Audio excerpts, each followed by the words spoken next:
उत्तर प्रदेश की राजनीति में कुछ नेता चुनाव जीत कर पैदा होते हैं, कुछ नेता सत्ता के गलियारों से निकल कर आते हैं, लेकिन कुछ नेता ऐसे होते हैं जो सड़क से अपनी राजनीति शुरू करते हैं, लाठी खाते हैं, जेल जाते हैं, सरकार से टकराते हैं और फिर एक दिन संसद में पहुंच जाते हैं। ऐसी ही कहानी है चंद्रशेखर आजाद की, एक नाम जिसके साथ एक और नाम जुड़ गया, रावण।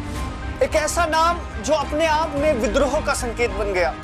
लेकिन सवाल है, आखिर ये चंद्रशेखर आजाद है कौन, कहां से आए, भीम आर्मी कैसे बनी, रावण नाम क्यों, और सबसे बड़ा सवाल, क्या चंद्रशेखर आजाद आने वाले समय में मायावती के बाद दलित राजनीति का सबसे बड़ा चेहरा बन सकते हैं। आज इस पूरी कहानी को हम समझेंगे। शुरुआत होती है सहारनपुर से। चंद्रशेखर आजाद का संबंध पश्चिमी उत्तर प्रदेश के सहारनपुर क्षेत्र से है। कानून की पढ़ाई की, वकालत की और फिर राजनीति की किताब पढ़ने के बजाय उन्होंने राजनीति को जमीन पर देखना शुरू किया। उनकी राजनीति की शुरुआत सिर्फ चुनाव लड़ने से नहीं हुई, बल्कि सामाजिक संघर्ष से हुई। 2014-15 के आसपास चंद्रशेखर आजाद और उनके साथियों ने भीम आर्मी की शुरुआत की।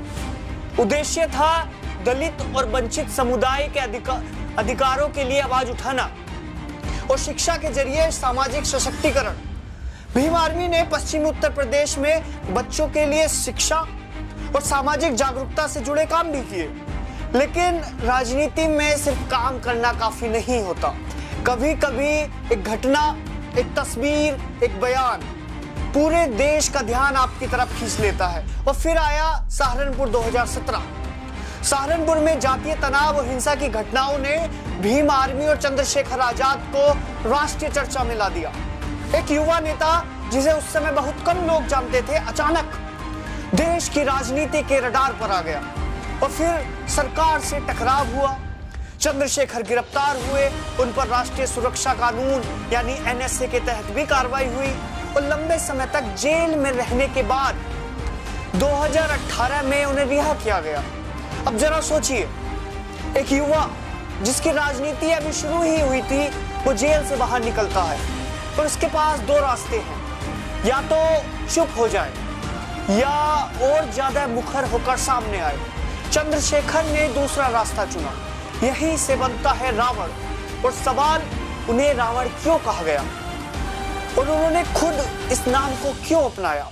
क्योंकि उनके लिए रावण सिर्फ रामायण का एक पात्र नहीं था, ये नाम एक रिवेलियस आइडेंटिटी बन गया। एक ऐसा संदेश कि जो व्यवस्था उन्हें दबाने की कोशिश करेगी, उनके सामने वो झुकेंगे नहीं।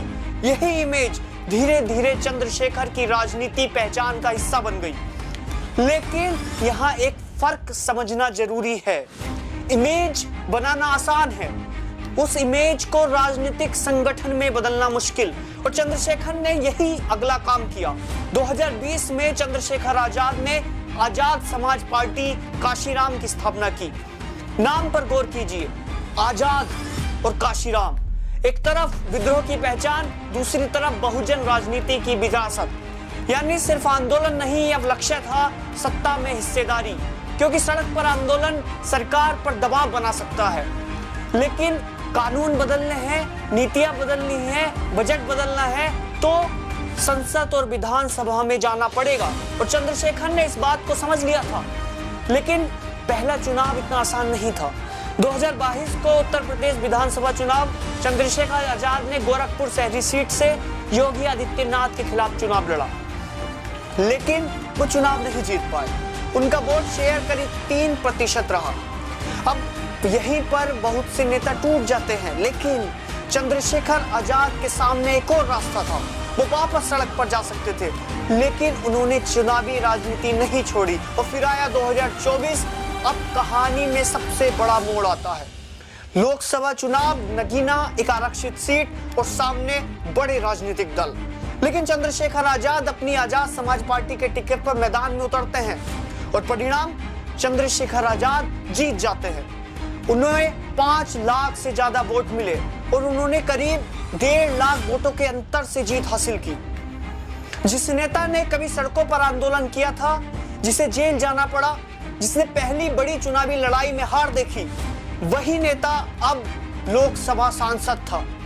सड़क से सांसद तक, यही इस कहानी का सबसे पावरफुल मूवमेंट है। लेकिन संसद पहुंचना कहानी का अंत नहीं है। असल परीक्षा अब शुरू हुई है, क्योंकि आंदोलन करना और संसद में कानून पर बहस करना ये अलग अलग चीजें हैं। सड़क पर आपका भाषण तालियां बटोर सकता है, लेकिन संसद में आपसे सवाल पूछा जाएगा। आपकी पॉलिसी अल्टरनेटिव क्या है? रोजगार पर आपका मॉडल क्या है? शिक्षा पर आपकी योजना क्या है? दलितों के अलावा दूसरे पिछड़े और वंचित वर्गों के लिए आपकी राजनीति क्या है? और आपकी पार्टी कितने सीटों तक पहुंच सकती है? यही से सवाल है जिनके जवाब चंद्रशेखर आजाद को अब देने हैं, और यही उनकी राजनीति की असली परीक्षा है। आज चंद्रशेखर आजाद सिर्फ एक्टिविस्ट नहीं है, वो सिर्फ भीम आर्मी के चेहरे नहीं है, वो लोकसभा सांसद है। पीआरएस के उपलब्ध आंकड़ों के मुताबिक 18वीं लोकसभा में उनकी उपस्थिति लगभग 91% रही है, और उन्होंने दर्जनों संसदीय बहसों में हिस्सा लिया है। यानी अब उनके सामने एक नई चुनौती है, सिर्फ विरोध करना नहीं बल्कि विकल्प देना।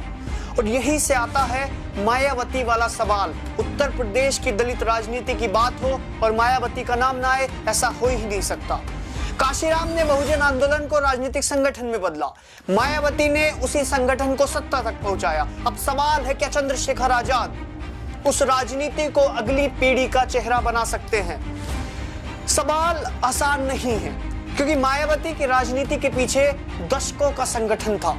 पूरे उत्तर प्रदेश में कैडर था, हजारों कार्यकर्ता थे और सत्ता का अनुभव था। चंद्रशेखर के पास अभी वो स्केल नहीं है, लेकिन उनके पास एक चीज है, नई पीढ़ी से जुड़ने की क्षमता, उनकी भाषा, उनका आंदोलनकारी बैकग्राउंड, उनकी सोशल मीडिया प्रेजेंस और एक नई राजनीतिक ऊर्जा। लेकिन यही उनकी सबसे बड़ी चुनौती भी है, क्योंकि दलित राजनीति सिर्फ गुस्से से नहीं चल सकती, सिर्फ भाषण से नहीं चल सकती, सिर्फ सोशल मीडिया से नहीं चल सकती। इसके लिए चाहिए संगठन, बूथ स्तर का संगठन, गांव स्तर का संगठन, महिलाओं की भागीदारी, युवाओं की भागीदारी, और सबसे जरूरी एक ऐसा पॉलिटिकल प्रोग्राम जो सिर्फ एक समुदाय तक सीमित ना रहे। सवाल यह है, क्या चंद्रशेखर दलित पॉलिटिक्स से आगे बढ़कर बहुजन पॉलिटिक्स बना पाएंगे? यानी दलितों के साथ ओबीसीज, अल्पसंख्यक, गरीबों, युवाओं और दूसरे वंचित समूहों को एक बड़ी राजनीतिक कोएलिशन में ला पाएंगे? क्योंकि अगर वो ऐसा कर पाए तो उनकी राजनीति का स्केल बहुत बड़ा हो सकता है।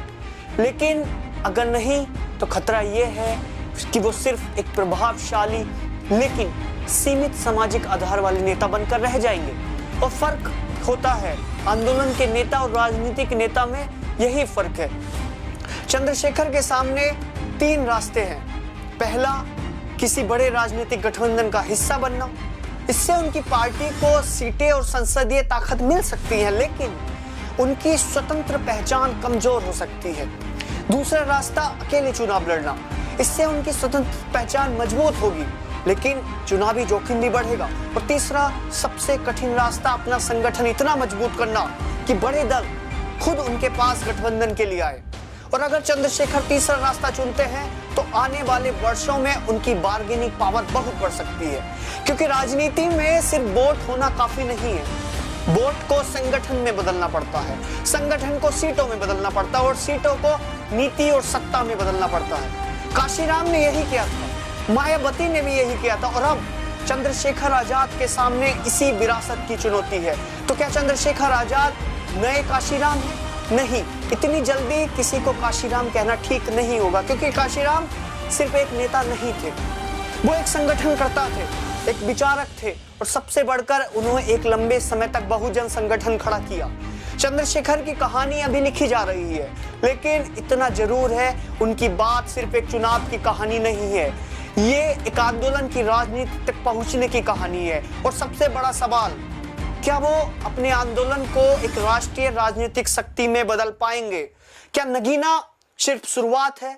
क्या आजाद समाज पार्टी उत्तर प्रदेश के बाहर भी अपनी जमीन बना पाएगी? क्या चंद्रशेखर दलित राजनीति के एक नई जनरेशन के लीडर बनेंगे, या उनकी राजनीति एक सीमित क्षेत्र और सीमित सामाजिक आधार तक रह जाएगी? क्योंकि चंद्रशेखर आजाद की कहानी में एक चीज बहुत दिलचस्प है। उन्होंने राजनीति ऊपर से नीचे की तरफ नहीं शुरू की, उन्होंने नीचे से ऊपर तक की शुरुआत की। पहले सड़क, फिर आंदोलन, फिर जेल, फिर संगठन और फिर चुनाव और आखिरकार संसद। यही वजह है कि इनकी कहानी को सिर्फ एक नेता की बायोग्राफी समझना गलत होगा। आज के भारत में एक नई तरह की पॉलिटिकल मोबिलाइजेशन की कहानी भी है। लेकिन अब असली सवाल शुरू होता है। संसद पहुंचना सफलता है, लेकिन संसद से बाहर एक मजबूत राजनीतिक संगठन खड़ा करना उससे भी बड़ी चुनौती है। क्योंकि एक सीट जीतना मुश्किल है, लेकिन एक आंदोलन को राजनीतिक शक्ति में बदलना उससे भी ज्यादा मुश्किल है। और अब चंद्रशेखर के सामने यही अगला पड़ाव है। क्या वो सिर्फ नगीना के सांसद रहेंगे, पूरे उत्तर प्रदेश की राजनीति में एक बड़ी ताकत बनेंगे? क्या वो सिर्फ दलित युवाओं की आवाज बनेंगे या बहुजन समाज को जोड़ने वाला चेहरा बनेंगे? और सबसे बड़ा सवाल, क्या वो मायावती के बाद खाली हुई जगह को भर पाएंगे? इसका जवाब आज किसी के पास नहीं है, लेकिन एक बात जरूर है, सहारनपुर की गलियों से निकला वो युवा जिसने व्यवस्था से सवाल पूछना शुरू किया था, आज उसी व्यवस्था के सबसे बड़े लोकतांत्रिक मंच संसद में बैठा है।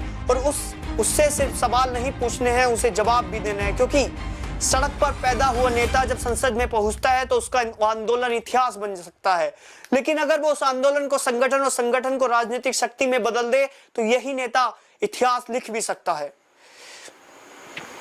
नमस्कार।